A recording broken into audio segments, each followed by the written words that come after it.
자, 오늘 페이지 32쪽을 보고 있는데요. 단어명이 뭐예요? 기상현상이죠? 근데 이 기상현상 중에서 훨씬 더 중요한 부분은 지난 시간에 우리가 공부배웠던 온대 저기압이었습니다. 온대 저기압의 에너지원 뭐라 했습니까? 에너지원 찬공기 따뜻한 서로 부딪혔을 때 기침의 위치 에너지 차이가 에너지원이라고 했습니다. 기억하십니까? 그래서 발생 장소를 했습니다. 발생 장소는 반대 전선대라는 이름을 쓰는데요. 위로 60도에서 왔다리 갔다리 움직이는 반대 전선대가 되겠습니다. 이동을 어떻게 이동합니까? 서에서 동으로 이동하는 것을 볼 수 있습니다. 뭘 타고? 그렇지? 서풍을 타고 서에서 동으로 이동을 됐습니다. 이때 온대 저기압 보니까 한랭 전선과 온난 전선을 동반하고요. 등압성 간격은 상대적으로 널널한 것을 볼 수 있습니다. 그 말은 풍속이 그렇게 강하지는 않았죠. 알겠습니까? 어쨌든 저기압이다 보니까 풍향은 반시계 방향으로 바람이 불어 들어옵니다. 물론 뻥 과정이죠. 메인 남반구 될 수는 없잖아요, 그죠? 그래서 온대 저기압이 편서풍 따라서 서에서 동으로 쓱 지나가게 되면 풍향은 남동이었다가 남서로 그리고 북서로 시계 방향 풍향이 바뀌는 것을 볼 수가 있습니다. 전선을 동반하고 그리고 풍향은 시계 방향으로 도는 것을 볼 수 있습니다. 그럼 온대 저기압은 언제 소멸합니까? 에너지원이 기층의 위치는 차이됐잖아. 그래서 찬 공기가 아래쪽을 따뜻한 공기 위쪽을 완전히 차지하는 기층의 분비 현상을 보게 되면 소멸한 것을 볼 수가 있다 했습니다. 여기까지 하십니까? 되셨나요? 이게 지난번 여러분한테 온대 저기압의 얘기를 소개해봤습니다. 강수 형태는 어땠습니까? 하면 온난전선 앞에 넓어 있는 구역에 내리는 이슬비, 지속적으로 내리는 비가 나왔고요. 한랭전선 뒤쪽에는 갑작스럽게 수학성 강우가 내리는 것을 볼 수가 있었습니다. 구름의 형태도 한랭전선 뒤쪽에 정운 구름과 온난전선 앞쪽엔 층운형 구름이 있었던 거 기억을 하셔야 될 것 같습니다. 어디나? 오늘 32페이지에서 다루는 것들 중에 온대 저기압 말고 열대 저기압을 소개할게요. 열대 저기압은 각각 장소마다 서로 다른 이름으로 부르는데 우리나라와 같은 데서는 태풍이라는 이름으로 소개되겠습니다. 뭐 허리케인이라든지 윌리 이렇게 서로 다른 이름으로 여러 나라에서 부르는 것을 볼 수가 있는데요. 예? 추석 볼게요. 자, 빨리 해주세요. 이승환, 이승환 넣고요. 강동현, 네. 노준성, 네. 전은찬, 네. 박준호, 넣는데. 박준호 넣죠. 조서연, 네. 원종현, 네. 최지훈, 네. 문서준, 알았어? 박지윤, 김유민, 네. 고경원, 네. 김현재, 김주찬, 네. 최유하, 이거는 공익상도 준다 했고, 정윤석, 황수민, 장준혁, 알았어요? 영이었나? 아, 코로나였다. 준혁 코로나입니다. 그리고 김연준, 네. 김동수, 최서윤, 네. 신태용, 네. 그리고 권준희, 네. 그리고 전승혁. 네.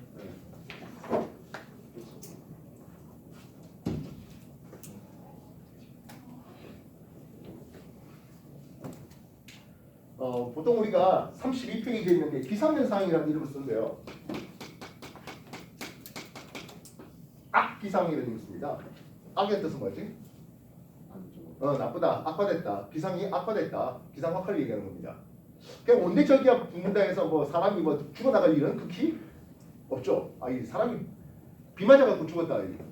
이슬비 맞아서 죽었다. 이건 좀 아니잖아요. 그리고 온대적이어서 내리던 수학성 가공 맞았다 해서 뭐 그게 얼어 죽을 뭐 그런 정도 수준은 아닌데요. 이 악기상으로 열대적이야 태풍 날라오면 잘못하면 날아가요. 그러다가 땅바닥에 쳐박히면 죽을 수 있죠. 배 타고 나갔다가 너무 강한 태풍이 불어치면 배가 침몰하죠. 뭐 죽어야 되겠습니까? 그래서 악기상에 대한 소개를 하면서 대표적으로 열대적이함 및 매우 번개친다든지 그리고 우박.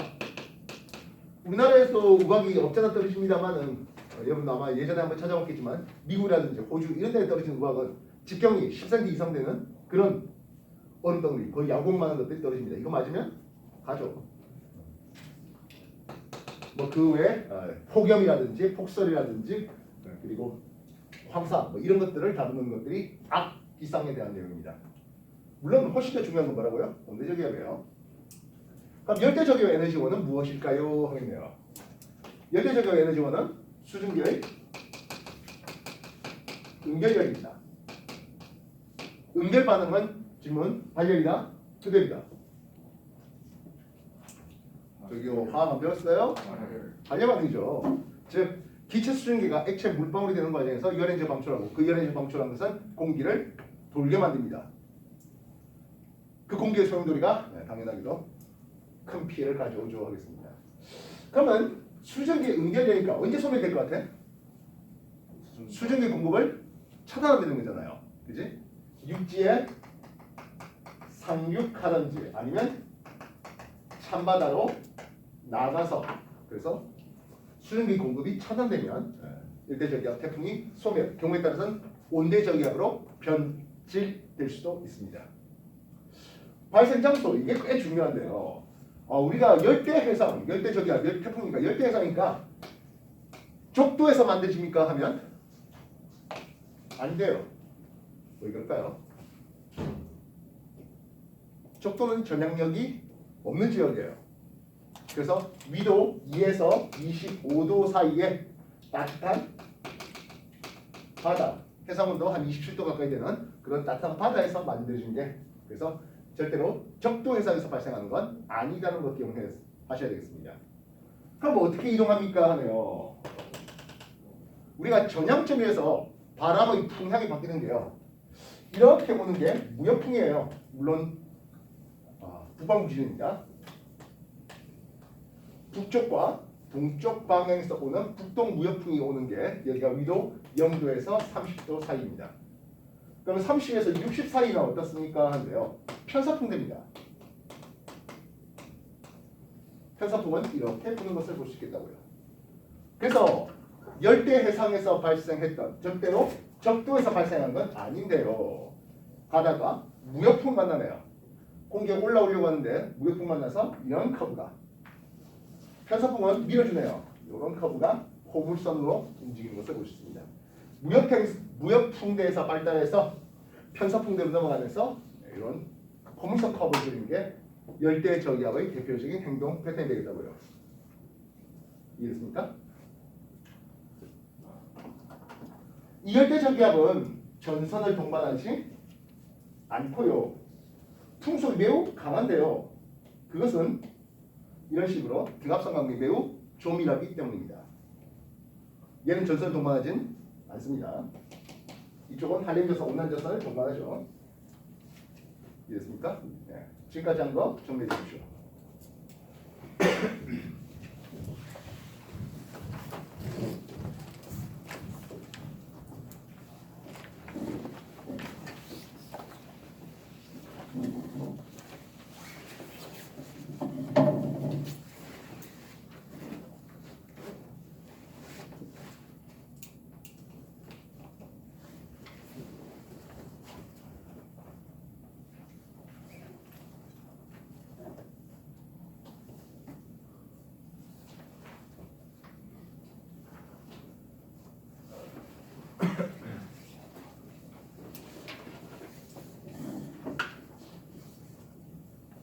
어쨌든 열대 저기압도 저기압입니다. 저기압이라는 것은 저기압의 중심이 그 태풍의 중심이 가장 기압이 낮아요 하는 거예요. 경합성 방식을 뭐 이런 식으로 그려놨다 했는데요. 이걸 절반으로 잘라봤을 때 하겠습니다. 기압은 어떻게 됩니까? 하네요. 태풍의 중심에서 기압은 이런 그림이 그려집니다. 흔히 말하는 태풍의 눈이라 불러주는 태풍의 중심부는 기압이 가장 낮은 상태입니다. 근데 재밌는 부분이 여러 가지 원인에 의해서 여기서는 아직까지 뭐 무조건 딱 하나의 이유라고 하는 이론은 아직은 없습니다. 중심부 태풍의 눈에서는요 바람이 매우 약해요. 아주 약한 하강기류를 포함하면서 말입니다. 하강기류 있다고 절대로 고기압해버리면 안 됩니다. 중심부는 분명히 태풍의 중심부는 하강기류가 있는데요. 이거는 이제 공기의 소용돌이에 의해서 아래로 내리는 뭔가 또 다른 힘이 있었다라고 하고 있습니다. 여기는 이제 태풍마다마다에서 다른 이론들이 이제 적용돼서 딱 무조건 하나의 온리원의 이유는 아직은 소개되지는 않고 있습니다. 어쨌든 중심부 하강기류가 있으니까 이거 고기압해버리면 안 돼요. 주의하시기 바랍니다. 기압은 어쨌든 제일 낮아요. 태풍 중심부에서. 그리고 태풍 인륜에서 바람이 상대적으로 약하고 경우에 따라서는 구름이 없는 경우들도 생깁니다. 그래서 풍속은 이런 그림이 그려집니다. 흰색은 기압이고요. 태풍의 중심에서 거리에 따른 풍속과 기압의 그림은 이런 그림이 나옵니다. 이해됐어요? 정리해 주십시오.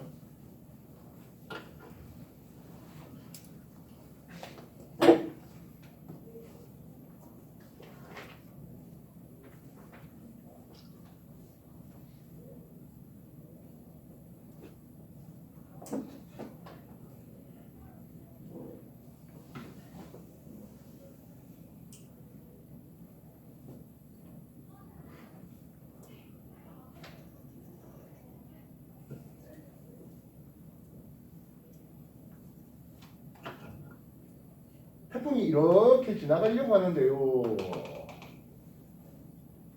이쪽에서 올라올 때는 무역풍이 올라온 걸 방해해 줍니다. 그래서 오른쪽 위로 밀리면서 느리게 움직이는 것을 볼 수 있습니다. 여기까지는 세우나 네모라고 해요. 태풍이 발생했는데 여러 나라에서 발생한 태풍이 어느 경로로 움직일 것인지 우리나라뿐만 아니라 미국, 일본 이런 여러 나라에서 이 태풍의 경로를 예측합니다. 그 와중에 누가 잘 맞췄니 못 맞췄니 그딴 소리 하면서 특히 태풍의 피해가 아작나면 기상청에 대해서 욕심하지 않죠.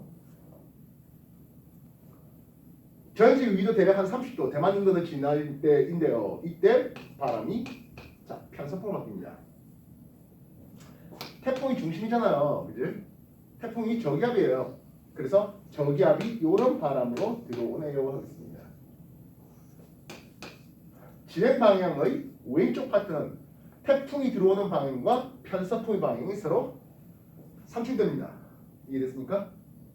그래서 이게 바람이 상대적으로 약해요. 진행 방향의 왼쪽은 가항 반원 또는 안전 반원이라서 상대적으로 태풍의 풍속에 대한 태풍의 바람에 대한 피해가 상대적으로 적어요.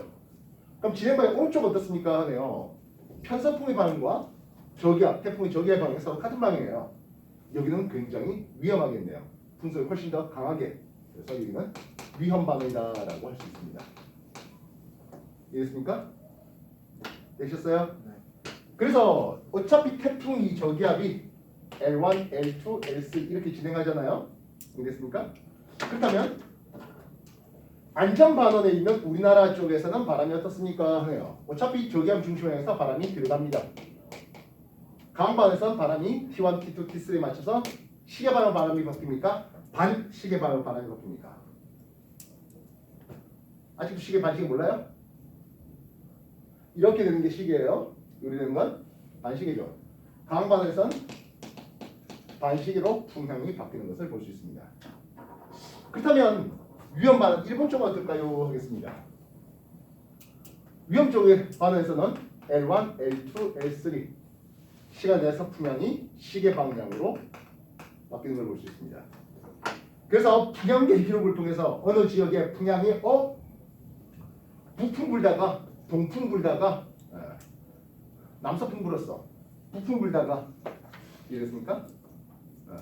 동풍 불다가 남서풍으로 변했어. 무슨 뜻이야?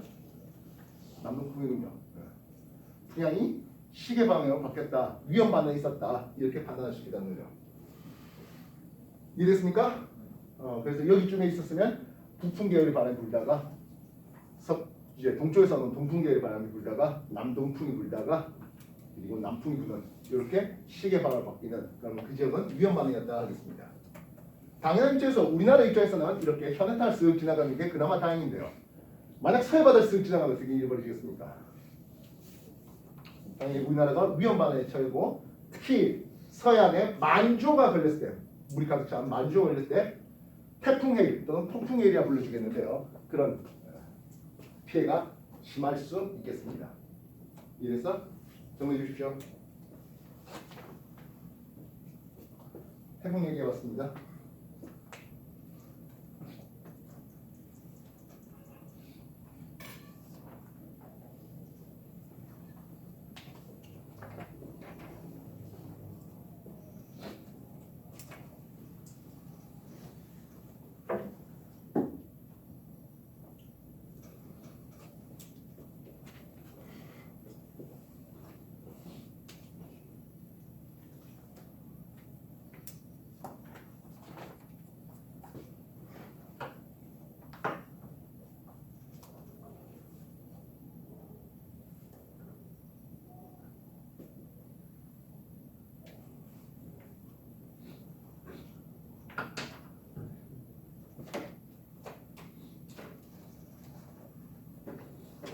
자, 그렇다면 L1 요 태풍을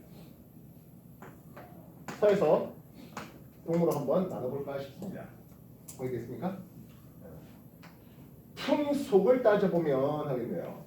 풍속을 따지면 어떤 그림이 나오겠니 하겠습니다. 예, 이거는 이런 식으로 나오겠죠. 1번 2번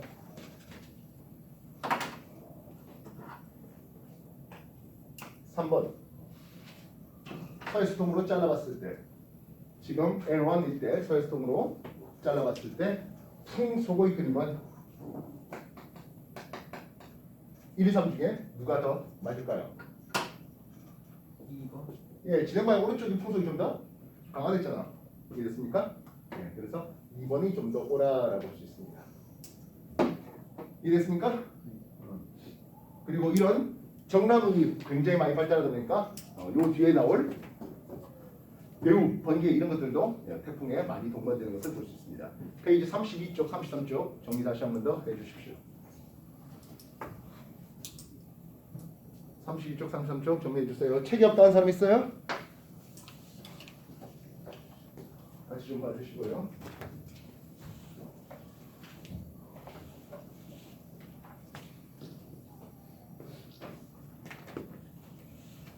저 친구가 새로 왔다 치고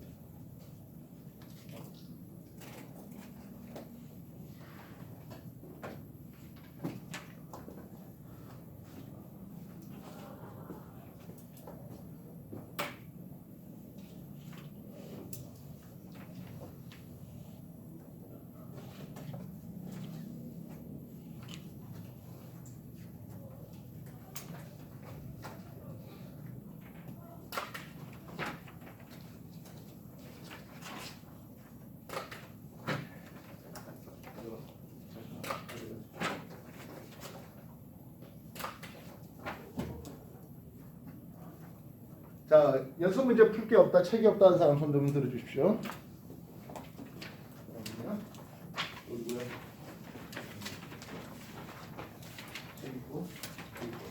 책이 없다 손. 다 있어 이제?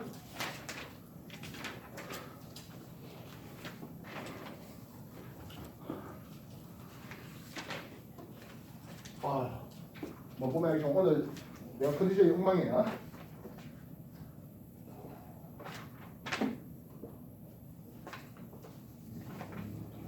책이 없는 사람들 문제 나중에 풀 거는 오늘 나눠드린 문제로서 연습해 보시면 되겠습니다.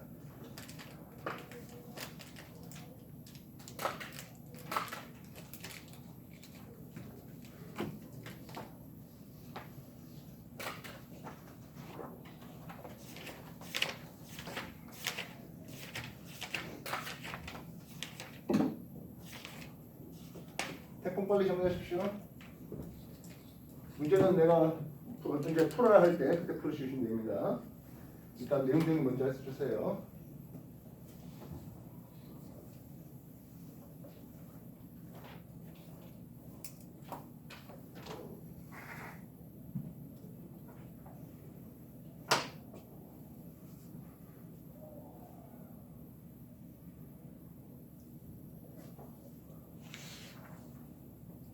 편서풍대는 진행 방향 오른쪽 위험 반응이었습니다. 무역풍대는 오른쪽 위험일까요? 왼쪽 위험일까요? 왜? 편서풍대에서 무역풍대에서는 무역풍 반응이 이렇게 불어요. 저기압 바람이 어떻게 분다? 이런 식으로 가는 거잖아.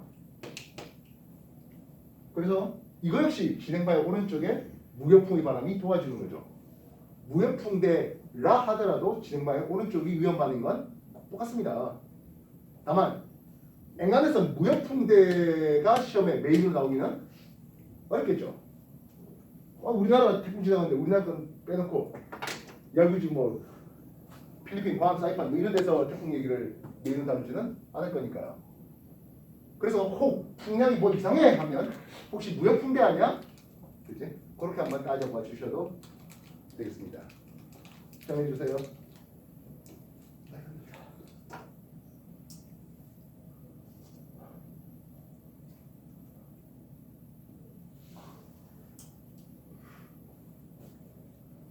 저는 책이 있는 게요? 3F 상해 하야. 나중에 하루 바꾸든지.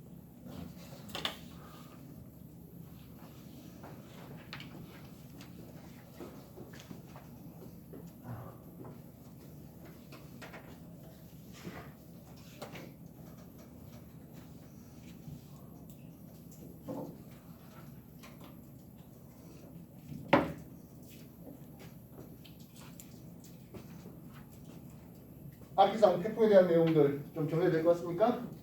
뒷페이지 좀 넘겨보겠습니다. 매우가 소개되는 것 같습니다. 매우 뭐지? 마찰전기, 번개잖아요. 매우 번개예요. 여러분 공기가 마찰전기 생기려면 공기가 위로 상승하기만 하면 마찰전기 생길까요? 그렇지 않죠. 상승 기류가 있는 것을 우리는 적운 단계라는 의미를 씁니다. 페이지에 34쪽 보시면서 매우 쳐다보십시오. 공기가 단순하게 상승하는 것은 적은 단계인데요. 물론 적은이 생기면 번개 칠 확률이 높겠습니다. 많은 상승 기류만 가지고는 번개가 만들지 않습니다. 그렇게 상승 기류 있는 와중에 일부는 이제 하강 기류 생겨. 상승 기류 하강 기류 만나면 어떤 일이 벌어진다고요? 마찰전기가 생기겠죠. 이 마찰전기가 한번 빠직하면서 1억도 가까운 온도와 함께 빛을 내면서 공기를 팽창시킵니다. 빛이 나온다면 그걸 레우라 하겠고 소리가 우둥두둥 하면서 들리면 공기가 팽창되면서 소리 들리면 그는 천둥이라고 할 수 있겠죠. 이해됐어요? 그래서 상승기와 하강기와 같이 있는 성숙 단계에서 이제 레우가 만들어지겠고요. 그 다음에 이제 하강기로만 있다면 소멸 단계라는 의미를 쓰겠습니다. 그러면 상승기가 강해야 되잖아요. 온난 저선 앞쪽에 침륜 구름에서는 레우 번개가 칠 수 없습니다. 목번개가 레우 치려면 상승기와 활발한 적운 구름과 함께 쳐야 되겠고요. 만약 온대 저기압이라고 한다면 한랭저선 뒤쪽에 적운 구름과 함께 소낙비와 함께 그리고 레우를 가져올 수도 있겠고 태풍에서 당연히 들어가죠. 그리고 지난번 여러분한테 화산 터지면서 그때 화산에서도 상승기류, 수증기도 엄청 많고 하다 보니까 폭발하는 그런 안데산맥 쪽에 화산 터질 때 번개도 같이 치는 장면들을 사진으로 보여드린 적이 있습니다. 아마 여러분 뒤져보면 동영상으로도 나와 있는 것들 꽤 있을 거라 봅니다. 혹시 한번 보고 싶다 하면 내가 동영상으로 된 거 하나 더 잡아놨으니까 필요하면 나중에 쉬는 시간에 화산과 함께 치는 번개 한번 봐주시면 되겠고요. 알겠습니까? 34페이지 다양한 기상현상하면서 매우 번개에 대해서 소개해봤습니다. 정리해 주십시오.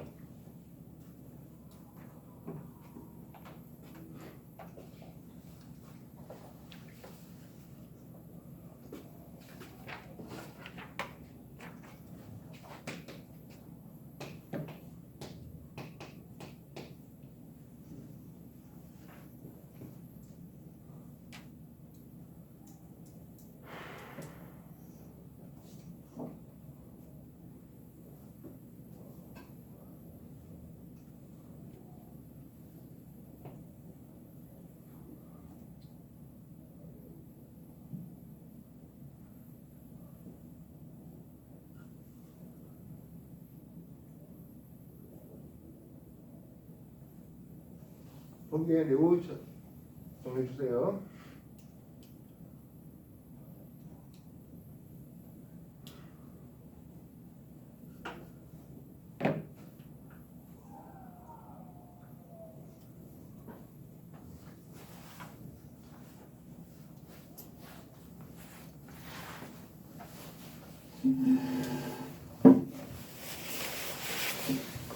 뇌우는 그 뇌우의 발달 단계, 아까 말했던 적응 단계, 성숙 단계, 그리고 소멸 단계, 요거 순서 매기는 거 시험에 굉장히 자주 나와요. 상승기로 함께 하강기류도 있을 때, 흔히 말하는 성숙 단계가 될 때, 그때 범위가 잘 실습됐습니다. 그 다음 이제 우박이라는 건데요. 여기 중3 내신 부분에 들어가면 이제 비가 내리는 이행 과정에 대해서 빙정설이라는 이름을 배우게 됩니다. 빙정설. 과포화된 수증기와 불포화된 얼음 덩어리 빙정이라는 놈들 사이에서 수증기압 차이로 빙정이 점점점, 즉 얼음 덩어리가 점점점 커지는 과정을 빙정설이라는 이름으로 배우게 됩니다. 중3 내신할 때 한번 나오게 됩니다. 그래서 적응 그룹의 상층부에는 빙정, 다시 말하면 눈의 알갱이가 있습니다. 이 눈의 알갱이 어떻게 된다고? 이제 중력 따라서 내려오죠. 근데 상승기를 만나요. 그럼 어떻게 될까? 다시 올라가죠. 그렇게 올라갔다 내려갔다를 반복하면서 얼음 덩어리가 점점점 커져 있는 그런 상황을 우리는 그래서 떨어지는 우박이랍니다. 우리나라에서 떨어지는 우박이야 직경 1cm 미만인 것들. 뭐 그래서 수학계의 과실에 영향을 주는 경우들이 좀 많은데요. 아까 말했다시피 뭐 미국이라든지 중남미 그리고 호주 이런 데서는 거의 10cm 이상 되는 그런 우박이 떨어지기도 합니다. 어디 기사에 보니까 최대 지름해서 11cm짜리가 떨어졌다고 하는데요. 12cm 정도면요 거의 야구공 정도 됩니다.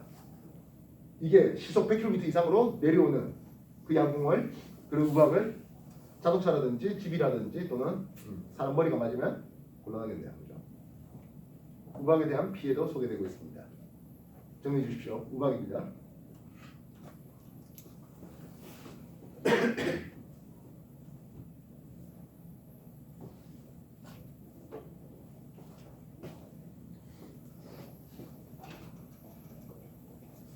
나중에 여기 되면 우박 뭐 그런 거 한번 인터넷 쳐서 얼마짜리가 내렸는지 최대 우박 뭐 이런 정도로 검색하면 될 것 같습니다. 뭐 이런 것들은 뭐 거의 배경 지식화되어 있는 것들이라서요. 여러분들이 그런 배경 지식 조금 많이 알아놓으면 여러모로 유용한 단어가 되겠다고요. 기권행위에서 가장 중요한 온대절기압 그 외에 서브로 나오는 게 열대절기압, 내우, 우박 이런 내용을 소개하고 있습니다.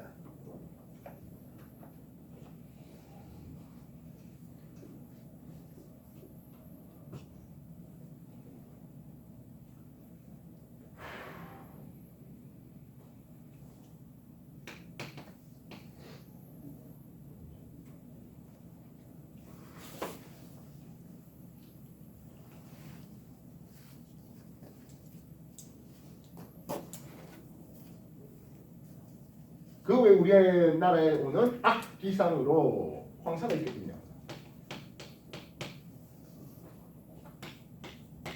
황사의 발원지는요, 요 고비 사막이 있는 이쪽입니다.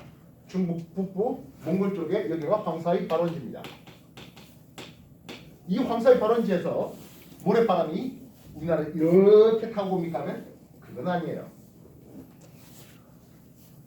그 애들이 이렇게 타고 오면 중간에 육지에서 다 떨어지고 황해 바닷가를 보면서 다 떨어져요. 이 발원지는 저기압이 걸립니다. 그리고 황사가 언제 자주 걸립니까 하면 당연히 봄이잖아요. 앞으로 몇 달 있으면 몇 달 전이죠.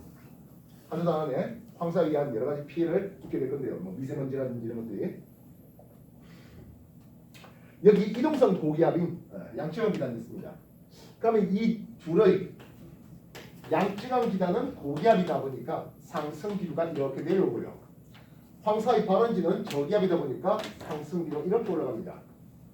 그러면 높은 고도에서 어떤 일이 벌어집니까 하면 공기가 이렇게 가요. 그래서 황사의 발원지인 몽골 고비 사막 쪽이라든지 중국 북쪽에 저기압이 걸리고 상승기를 통해서 먼지 구름을 위로 올립니다. 그리고 하강기류와 함께 양측한 고기압의 하강기류에 던져내면 되는데요. 얘가 해서 이렇게 던져내면 참 좋겠는데 이 고기압이 안타깝게도 앞에서 배웠던 이동성 고기압입니다. 이동성 고기압은 편성분 따라 이렇게 쓱 온 거죠. 발원지에서 들어올리던 먼지를 양쪽에다 푹 몰려갔는데 이게 우리나라로 와서 턱 부어버린 거죠. 즉 황사가 걸린 날은 우리나라는 고기압, 하강기류가 있는 날이 되겠습니다. 이해됐어요? 황사에 대한 내용입니다. 발원지는 저기압, 황사가 피해를 입고 있는 우리나라는 이동성 고기압에 의한 고기압 지역, 하강기로 있는 지역 기억해내시기 바랍니다. 알겠습니까?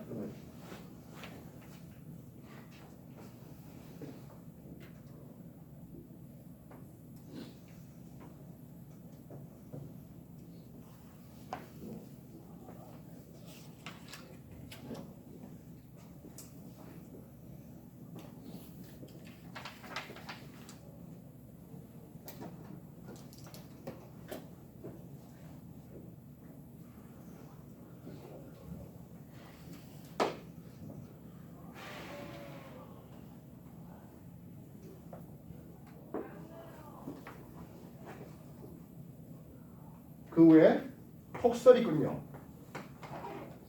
눈폭탄 떨어뜨리는데 이거 지난번 여러분들 시베리아 고기압이 따뜻한 황해 바다를 건너오면서 기층 하부가 가열되고 기층이 불안정해지면서 서해안에 눈폭탄, 폭설 떨어뜨린다는 거. 이건 울릉도에 눈폭탄, 폭설 떨어뜨리는 것도 유사하게 되겠는데요.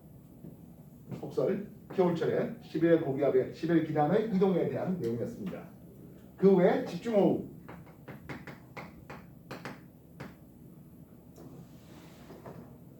수가비가 특히 국지적으로 많이 내려서 피해를 키우는 작년 우리나라도 이 집중호우에서 여러 사람들이 목숨을 잃었죠. 그런 것들 태풍과 함께 또는 장마와 함께 집중호우가 내렸던 특히 지역이 분지 지형이라서 깔때기 모양으로 오목한 그 지역에 비가 내리면 한꺼번에 물이 들이차는 그 과정 보게 되겠고요. 나중에 여러분들이 이제 뭐 대학 가면서 서울이라든지 또는 다른 쪽으로 이전했을 때 거기에 이런 침수 피해를 입은 지역인지 꼭 알아보셔야 됩니다. 특히 반지하는 너무 위험한 부분이 있어요. 쌤이 대학교 다닐 때 옆집도 역시 반지하에 뭐 가구하고 이런 것들 다 해놨는데 다음날 물이 들이차갖고 완전히 박살났던, 물론 난 아니지만은 안타까운 일들을 옆에서 목도했네요. 그리고 앵간한 기상현상들은 서에서 동으로 편서풍 따라오기 때문에 우리가 일기를 예보하겠다는 것은 서쪽의 현상, 다시 말하면 중국 쪽 현상을 우리가 다가올 거다, 예측할 거다 보시면 되겠습니다.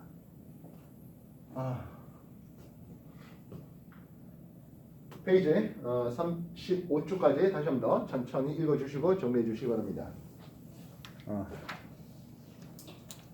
기본적으로 먹으라 하는 내용들이 많이 있어요. 연습 좀 해주시고요. 알겠습니까? 정리하십시오.